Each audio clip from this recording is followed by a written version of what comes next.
Let's go to someone who's been all around the world to get here. The man who's gone from the life of Brian, basically, to the life of Riley. Ladies and gentlemen, Michael Palin. Michael.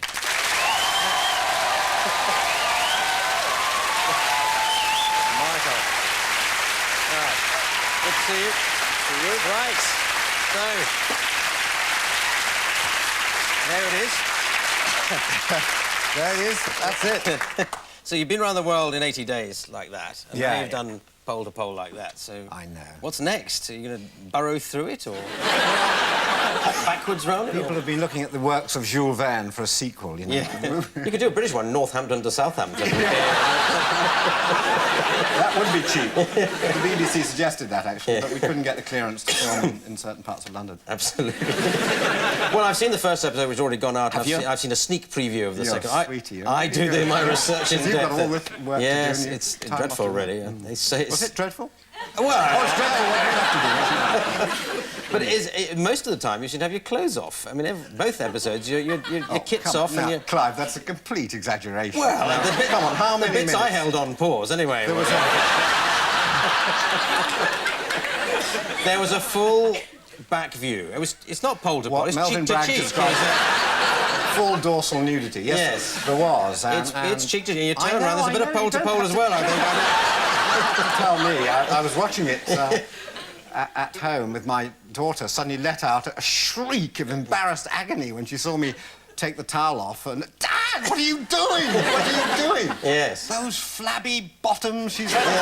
My bottom wasn't flabby. I thought actually mine, of the three, was reasonably firm, didn't you? You had your hand on the pause button. I was reading the Madonna book at the time, so I was kind of comparing. I mean, good book, isn't it? Great read.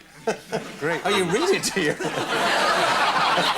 Once you got it open, it's a very dangerous book. Anyway, I cut myself on that aluminium cover. Did you just... Yes. Terribly dangerous. Mm. What were you doing with it? I was just trying to get it out of the library. Yes. But anyway, the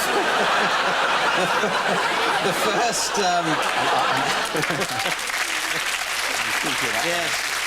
But you... A bit frisky tonight. Oh, absolutely. But, I mean, you are definitely modelling yourself on her in the amount of nudity, because the second episode has you wallowing in mud and you're slapping around all over the place. So that... Well, yes. I mean, I was hoping I could build up the figure more like Madonna's, actually, using mud. I do nude scenes, Clive, I'll tell you now. Yeah. If only if it's artistically invalid. Yeah. That's the only... and they say, you know, Michael, I say, should I take my clothes off? Will this be valid? And they say, no, there's no reason to take my clothes off. I take them off. Actually, it was very brave, especially at the North Pole. I mean, yeah, I freezing cold. At the North Pole, you could not get anything out at the North Pole without a lot of danger. I don't think even Madonna would hang from a sort of aeroplane over the... Well, actually, Madonna might. It was Norway. You were in the sauna being beaten by birch That's twigs. Right. Yes, well, I mean, you know, what we wanted to show was how the traditional sort of sauna, or sauna, as they call it, it's difficult to get the change, isn't it? I always refer to it as sauna. Anyway, so this is a typical Finnish sauna. On your sauna, yeah. yes. And so we had to do it, and of course they don't have any hang-ups about nudity there, and it would look very silly for me to wear a little pair of BBC shorts. Yeah. The difficulty is that the cameraman had to... She knows she knows what's coming up. Yeah. Really? Had to shoot... I thought the desk would hide everything. No, she had to shoot the scene of the three of us without anything being visible. So the poor cameraman, Nigel Meakin, had to sort of actually bend double in this sauna and try and get a sort of... There's a wooden bar across all of us. And, of course, the wooden bar looks far more suggestive than anything you might actually see. Yes. And I'll tell you just a quick story. I had to do a nude scene in GBH, which was a very long nude scene. We spent all morning just wandering in and out of this cupboard, stark naked, and going round to the bed. And at the very end of the morning, the cameraman turned to the director and said, "It's all right, couldn't see a thing." And I was quite hurt. Couldn't see much, anyway. There's not a lot. Yeah. But what about this? What about this travelling around, though? I mean, is it, to get back to pole to pole, is it is it actually dangerous? You're talking about... Terrifying. It's terrifying. Yes. What do you do it for, then? Do you miss the opportunity to be a Victorian explorer? Well, I just quite enjoy. I'm very curious. It's part curiosity. I want to see what is out there, and I want to see what places like the Sudan or Ethiopia are like. And I lead quite a sort of placid life at home, so I think it's just a question of sort of being let off the lead, as it were. But did they just sort of come to you and about. did they come to you and just say, you know, we want you to be the next Alan Wicker, and you said that'll do nicely? No,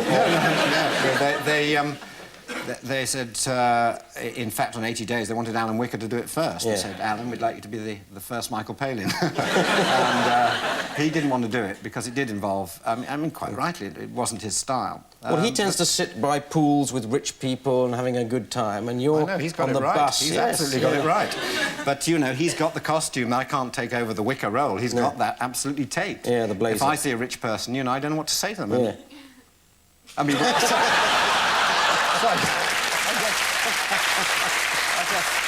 I sort of dried. Yeah, absolutely.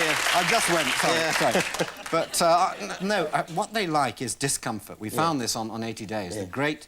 80 Days really only started to work on the 3rd episode when I was on the Down. I had one night's stomach upset. Nothing too drastic, just had a curry too many. And, you know, I was forced, to go to the loo a lot in the night and did a piece to camera in the morning. And from that moment on, people have said, oh, that journey, cool. You had strife there. Trifle. It was the trifle that did You it. had trifle. You had a lot of strife there. You were always ill, weren't you? Oh, that bit.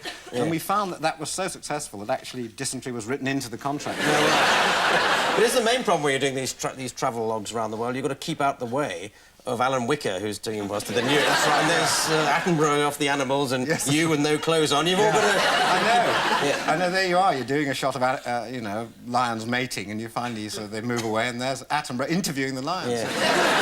Sorry, that was not worth. Yeah, that was very cheap. We didn't encounter anybody actually on the journey, but I did when I was in doing 80 Days. Alan Wicker was actually in Japan at the same time as I was. I think it was Japan. And I was in one of these hotels where they had it was a very, very posh hotel, and they had a television screen, and the messages came up on the screen, and it said, the top message said, Alan Ricker, to see you. I knew he was in town, so I went to see him, and it was Alan Ricker from